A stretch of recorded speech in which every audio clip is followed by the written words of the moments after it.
Yo, what's up mga kapamangkin? Nandinin na naman nga ho ang inyong tiyuhay na muling nagbabalik mula sa pagkakahimbing. Ngayong araw nga hong ito ay ako'y samahan ninyong magmatakaw. Matagal-tagal na rin nga ho uli mga kapamangkin mula ng huling nakatikim ng ulam. Sadya nga hong hindi ko na ho papalagpasain ang pagkakataong aray. Sadya namang sa isinasabik ng ari sa ulam, ay ngayon ka sa akin. Ari nga hong aking pinsan, si Pinsang Hinray na galing Italy nga ho, ay meron nga daw hong pa-blessing ng kanyang bahay. Ay kahit nga ho ako'y hindi inaatig, ay ako'y pupunta. Kilala nyo naman ho ang inyong tiyuhay. Nako, kahit ho hindi atigain, ay sadya naman pupunta at pupunta pa rin. Ay pag ho na pag-usapan ng ulam, ay sadya naman hong walang makakapigil sa akin. Pero sa totoo lang ho mga kapamangkin, ari nga ho si Pinsang Henry ay nag-message nga ho sa akin sa messenger. Hindi ko nga lang ho alam kung nagkamali lang ng send o sadya namang isesend sa akin. Pero dahil nga ho ako'y minareceive na gayon, ay sabi nga daw may pa-blessing. Ay sadya namang panigurado nga ho may ulam. Ay di ako nga ho sadya namang pumayag na rin nga ho. Siyempre kasama ko ho ang inyong tiyahin, tsaka ho ang aking mga chikiteng, tsaka ho ang tita Marsay. Pagdating nga ho namin na hindi pa pala nagpapakain, kaya naman ho ang inyong tiyuhin ay medyo nalungkot ng kaunti. Ay napag-isip-isip ko nga ho ay hindi naman nga ho sadya magpapakain muna gawa ng digay blessing nga ho. Siyempre di magdadasal nga ho muna ang paray at saka ho ibe-bless nga ho muna ang bahay. Ay hindi naman ho ari kagaya ng mga baysana na kahit ho wala pa ang kinasalan, ay nagkakain na ho. Ay ari nga ho iba ay kita nyo nga ho at para magpuputol pa nga ho ng ribbon. Ari nga ho ay sa TV ko lang nakikita aring mga pagpuputol ho ng ribbon pag may mga papagarnay. Wari ko ho ang English doon sa pagpuputol ng ribbon iyon ay ribbon cutting. Hindi nyo ho alam yun, ako lang ho may alam naon. Ari nga ho, kami naghihintay lang ng inyong tiyahin din sa isang tabet, hindi pa nga ho nagpapakain. Ay kita nyo nga ho, napakagaganda nga ho din ng bahay. Ari naman ho mga bahay ho sa palibot na ari naman ho, ay mga bahay din ho ng mga pinsang kaw. Pasasaan ka nga ho, tayo makakapagpatayo din ho ng gayaan. Ari nga ho, magre-ribbon cutting na, ang inyong nga ho tiyahin ay sugod nga ho din ay. At sabi nga ho, kanyang bibidyohin. Ay di ako nga ho pumayag na, ako naman ho hindi makakasiksik din sa dami ng tao ay. Tsaka ang inyo naman hong tiyuhin ay kahit ho nagbablog ng papagarnay, ay napakamahihiyain pa rin naman ho. Kumbaga ho hindi pa ho hinog na hinog sa mga papagarnay. Kaya ho ang inyong tiyahin ng aking pinagbidyaw ay lasa ko hindi naman nga ho ako makakapagbidyo ng ayos ho ay kung ako nagbidyaw. At gawa ng kung alam nyo lang ho, adigay ako'y katal na ho at pasal na. At gawa ng nung nabalitaan ko nga ho na may papagarnay ay hindi na ho ako kumain ilang araw na ho. Ari nga ho, ang inyong tiyahin ay sumama nga ho pa loob ng bahay habang hong nagbe-blessing ng mga sulok-sulok at sabi nga ho kanya nga daw hong bibidyohay para daw humakita na rin niya loob ng bahay. Wari ko yung inyong tiyahin na may planong magpagawa ng garne ay basta gamay mag-share ng bidyong ari ay daga hindi nga malayo. Digi nakakatuwa nga hong tingnan at digi napakaganda nga ho ng loob ng bahay. Ay nagkikintaban ho ang tiles. Ay nang pag ako'y may isang garne, Diyos ko po day. Siyempre ang mga garne ho ay atin hong gagawing inspirasyon. Kung kaya ho nila ay baka kaya din ho natin. Basta ho tayo nagsisikap sa buhay at hindi ho natigil ng pagtatrabaho, ay hindi naman ho malayo na tayo makapagpagawa rin ho ng garne. At sa mga pagkakataon nga hong aray ay ako nga ho ay nasa labas at ako ho ay nag-aalaga ng aking bunsaw. Ay ako nga ho ay pasal na at katal na sa labas at gawa ng ako nga ho ay naka-break time laang ng isang oras. Ay sabi ko nga lang ho ako'y susugod pa rin at sabi ko baka makalibre din nga ho ng tanghalian ay kumbagay makakatiper-tiper. Sa mga nagpunta ho din sa handaan, di gayon din nga ho nasa isip niya alang ang ako laang. Siyempre pag nakakain nga ho kayo ng libre, di malaking bagay. Ari nga ho at wari kayo pupuntahan nga ho ang mga kwarto isa-isa. Ay ang tingin ko nga ho sa video ay napakaganda ho ng kwarto ay napakaluluwang ho. Tapos ay siyempre may mga pailaw pang garne. Sadya akong pang mayaman. Kumbaga ay sadya namang nakakatuwa rin nga ho mga naabot nga ho ng aking pinsang aray. Aking pa nga ho kakausapin ng masinsinan at sasabihin ko pag aalis na puntang Italy ay ako nga ho isisiksik sa kanyang malita, sa kanyang bagahay para naman ho kahit paano kayo makarating sa Italy. Diyos ko po day. Ayan, tingnan nyo nga ho ang mga CR na yan. Ay, kagaganda. Aray, pangarap ko rin nga ho magkaroon ng garne pag ako'y may giyang CR ako dyan ho titira. At saka isa pa rin ho aring tiray sa itaas. Ay, tinanin nyo, kaganda. Ang sarap nga ho din magbarikan lalo na't naulan. Bago may video okay? Nakaw, panama. Nako, malma nga hong daming kwarto nga ho din sa itaas. Hindi ko nga ho mabilang kung ilan ay ang inyo nga hong tiyahin ni wari ko nga ho bumaba muna. Ay hindi naman siya aaring tumigil doon sa itaas.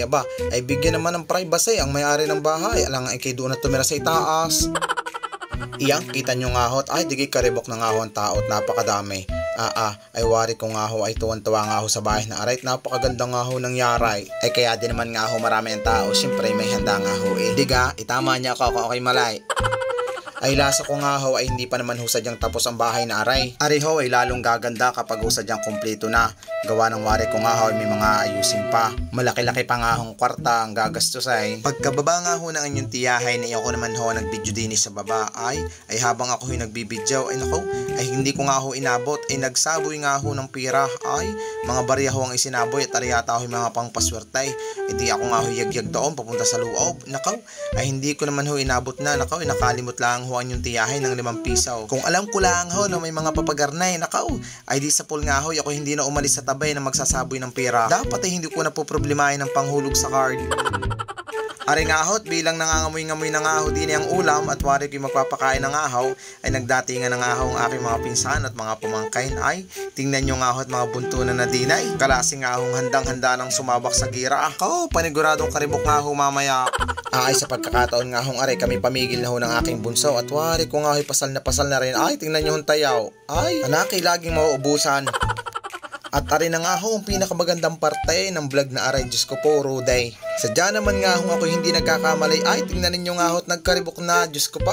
Bahagya na nga ho makasingit dinay sa daming ari ng tao. Ay ang inyong tiyahin nga ho nagpunta sa unahan at ako nga ho ikinuha ng pinggan. Ang sabi nga ho sa akin, oh, magaling na ang may pinggan kaysa sa wala. Tatagan ko nga lang daw ho ang loob ko at pasasangga daw ho at makakatimos din. Abay, maalam din nga ho ang inyong tiyahin at ako nga ho niyakag dinay sa may padulaw. Ay unahin daw ho muna namin ang ulam bago ho ang kanay. Ay pag sa haba nga daw ho ng pila doon sa kabila ay baka nga ho kami hapunain. Ay ako nga ho naka-break time lang ay baka mahuli pa. Ayan ako ho nagpa-video na sa inyong tiyahin. Sabi ko gay, ako video ho at ako sasandok na ng ulam. Nasulyapan nga ho namin ang inyong tiyahay ng Ate Juicy, ang aking hipag. Aba ay may kanit may ulam na eh. Ay ako nga ho mahiliin. Aba ay di ako bumalik ho sa pila at ako wala pang kanain. Dahil nga ho sa pasal ng inyong tiyuhin, aba ay di akin muna hong nilasahan ng kaunti ang ulam na aking sinandaw. Isa dyan naman hong parang hindi ho naibo ang pila. Sa pagkakataon nga hong aray ang nagbibidyo sa akin ay ang Ate Juka. Pinsan ho ng inyong tiyahin. Ang inyong tiyahin ngay pinauna ko na ho doon sa may lamisa at gawa ho ng mga bata. Ay akala ko naman ho ang Ate Juka ay nakakuha na ho ng kanya at nakasandok na. Yun naman pala ho hindi pa bago akin pa hong inusap ng pagbibidyaw. Nakaw! Ay di nung nakatagal-tagal nga ho ng pagbibidyo sa akin nung ako'y nakapila ay sabi ko siya, Ate Juka patayin na. Nakaw pag naubusan ay ako pa ang masisisay. Diyos ko po Ruday. Ayaw at say nabahaba nga ho ng pilang iyawn ay di ni rin ho sa lamisa ang diretsaw. Ay parang nga hong pila ng tupad ay. Aba ay swerte pa rin nga ho ang inyong tiyuhay at nakakuha nga ho agad. Kung nagintay naman ho ng konting oras ay ayos din naman ho. Ang importante nga ho ay nakakuha ho ng apritada at saka ho ng ginulayan. Diyan naman gayon nga ho ang buhay. Bago ka ho makatikim ng sarap, kailangan ho ipaghirapan mo muna. Mas masarap nga daw ho sa pakaramdam iyon.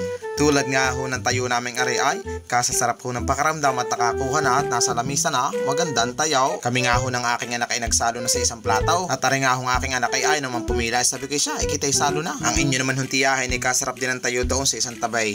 At dahil nga ho kami salo ng aking anak sa isang plataw, ay di kabilis nga ho naubos ng kanain. Ay mabilis nga ho magtaas ang inyong tiyuhin at gawa nga ho nagmamadalay, ay napag-isip-isip ko nga ho mahaba-haba pa ang pila doon sa kabila. Ay may nakapagsabi sa akin nga ho sa isa daw nga hong lamisa ay meron nga daw hong kanay na nasa plastay. Ang ginawa ko ho ay ako'y dumayo ho sa isang lamisa. Ay ako nga ho nahihiya-hiya pa nung unat. Kita nyo nga ho yan si Father ho ang aking katabay. Baka ho ang isipin ay napakarami ko hong kumain. Ay kahit naman ho mahihayin ang inyong tiyuhay ni pagdating ho sa mga garnay, ay napakakapal nga ho ng mukha. Siyempre pagkain na rin eh. Yan ay kita nyo't dagos na. Walang hiya-hiya ngayon dito basta ako'y magbubusog. Ay kala mi nanalo sa luto ay paumis-umis pa ay. Ay dinagdagan ko na nga ho ang kuha ng kanin at gawa nga ho ng inyong tiyahay na baka magtampo pa. Mahirap na ho baka makadagos pa uwi. Ay wala naman ho akong ipapakain sa amin. Diyos ko po Ruday. Ay tingnan nyo nga hong aking bunso. Kanina pa nga hong pasal na pasal daw. Ay nung binibigyan naman ho ng kanin ay ayaw hong kainain. At ang nilimi nga ho ay aring minatam ice. Ay di tingnan nyo nga ho. Wala naman hong kahilig-hilig sa minatam ice. Hindi naman ho maagwat-agwat ay. Ay baka ho mapasobra ay mahirap na ho. Alay ang ginawa ko nga ay pinabayaan ko na. Hindi naman kako'y titigil na yung pagbusog na. Ari nga pala hong kinakain minatam ice ay bigay nga pala ni ICN. Ari hong katabay. At gawa nga ho ng inyong tiyuhain ay hindi na nga ho nakakuha at gawa ng mahaba nga ho ang pila. Aba ay baka nga ho kayo magtagal at abuti ng gabay. Ay ang inyong nga ho tiyahin ay sakol-sakol doon sa isang tabi. Ay tingnan. Aba, syempre, ang inyong ahong tiyuhin ay hindi magpapadaig sa inyong tiyahin.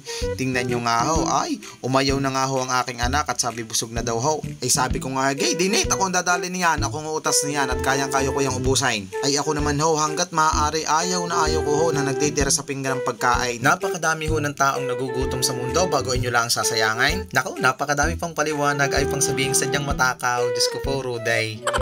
Ay nung pagkatapos nga ho namin kumain, ako nga ho naplano ng umuwi. Pero bago ho sumibat, aba, ay kailangan ho may video muna ho kasama ho ang may-ari ng bahay. Ari nga ho, tingnan nyo ho. Ay kalase nga ho mga nahihiya pa ng kaunti sa video. Ay, nakaw. Ari nga ho, nung ako'y pauwi na nakita ko nga ho ang aking hipag, ang inyong tiyahin at saka ang tita Marcel. Kala ko nagsasaron, yung pala ho'y pakain sa asaw. Diyos ko pa. Nako, 5 minuto na nga lang ho ang natitira sa aking break time, kaya nga ho ako'y nagmadalay at ako'y tumakbo na. Iniwanan ko nga ho ang aking mag-iina doon sa likod, tsaka ho ang aking 2 anak na kasabay ko nung kaalis. Ay sadya namang kahirap ho ng garning pandalas. Ay siya, hanggang din na nga lang ho mga kapamangkin, pausap-usap na nga lang ho ng pag-share ng aking video na aray. Ay siyempre, pa-follow ho, tsaka pa-subscribe na rin sa aking Facebook page na aray. Aray pala hong video ng aray, pag inyong isinare, ay pag may nabalitaan ho akong handaan, ay kayo'y aking isasama. Panigurado ho iyaw.